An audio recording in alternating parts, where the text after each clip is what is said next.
Hello viewers, हमारे channel को subscribe करें और प्रेस करें इस बेल आइकन को ताकि आगे का कोई भी वीडियो आपसे मिस ना हो।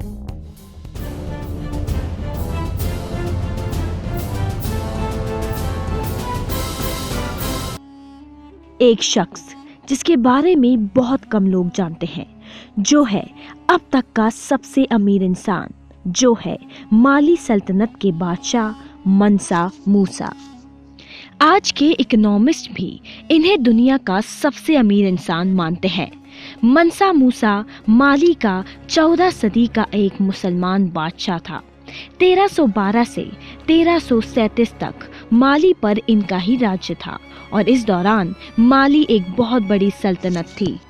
कहते हैं कि एक छोर से दूसरे छोर तक जाने के लिए पूरा एक साल लगता था।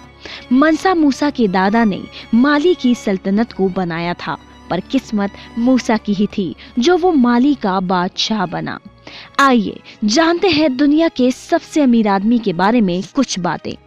बात कुछ ऐसी है कि उस समय माली में अबू बकर नामक बादशाह का शासन था।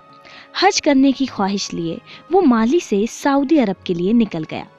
उस समय हवाई जहाज व अन्य कोई ऐसी वस्तु नहीं थी, तो हाथी घोड़ों के साथ ही सफर किया जाता था। बादशाह की गैर मौजूदगी में किसी को तो माली का साम्राज्य संभालना था ताकि सल्तनत को कोई हानि ना हो। हज करने के लिए जाने से पहले पूरी बादशाहत को अबू बकर ने मंसा मूसा के हाथ में सौंप दिया। हज करने के उपरांत अबू बकर पैसिफिक ओशियन की ओर निकल गए और फिर कभी वापस नहीं आए। काफी लंबे इंतजार के बाद जब बादशाह नहीं वापस आए तो मंसा मूसा को ही माली का बादशाह बना दिया गया। मंसा का अर्थ ही है बादशाह, इसलिए इसको मंसा मूसा कहा जाता है। मूसा ने 324 में हज की शहादत हासिल की। हज भी किसी साधारण तरह नहीं किया, बल्कि माली से सऊदी अरब का 4000 मील लंबा सफर अकेले नहीं, पूरे एक शहर के साथ किया।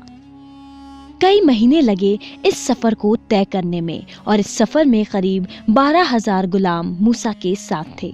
हर एक गुलाम के पास 2-2 किलो सोना था। इस काफिले में घोड़े, ऊंट और कई जानवर शामिल थे। हर एक ऊंट के ऊपर 23 से 136 किलो सोना लदा रहता था। मंसा मूसा ने सोना सफर के दौरान गरीबों में बांट दिया। मूसा के पास इतना सोना था कि लोग इंतजार करते थे मूसा के आने का और सोना बांटने का। उस समय सोने की कीमत भी बहुत कम हो गई थी और अगले कई सालों तक सोना एक मामूली सी चीज बना रहा। सोचने पर भी हैरानी होती है कि एक शख्स पूरी दुनिया के सोने की कीमत को नियंत्रित कर रहा था। मूसा ने मिस्र का सारा सोना खरीद लिया था ताकि वो फिर से सोने के दाम को बढ़ा सके। माली एक बहुत बड़ी सल्तनत थी और एक इंसान का पूरी बादशाहत के मसले संभालना मुश्किल था। मूसा ने तमाम मुद्दों को मद्देनजर रखते हुए माली को सूबों में बांट दिया और हर सूबे को संभालने के लिए एक सूबेदार भी तय कर दिया। यह सब तो हुआ ही, मंसा मूसा ने उस वक्त की सबसे बड़ी यूनिवर्सिटी भी माली में ही बनाई और तालीम को मुफ्त कर दिया। कहा जाता है कि मंसा हर जुम्मे के दिन एक मस्जिद बनवाया करते थे और इस तरह मूसा ने माली को एक सुंदर जगह बना दिया था जहां लोग खुश रहते थे। अपने महल से निकलते वक्त मंसा की हिफाजत के लिए करीब 300 मुहाफिज साथ चला करते थे। मंसा अपनी प्रजा में सोने व अशरफियां बांटा करता था और इसी वजह से उसकी प्रजा उसके महल से बाहर निकलने का इंतजार किया करती थी।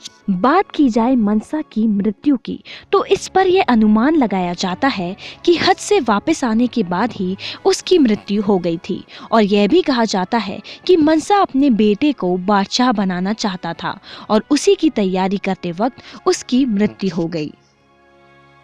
ये थी एक अमीर बादशाह की कहानी, कैसे एक सल्तनत को उसने इतना बड़ा और सुंदर बना दिया।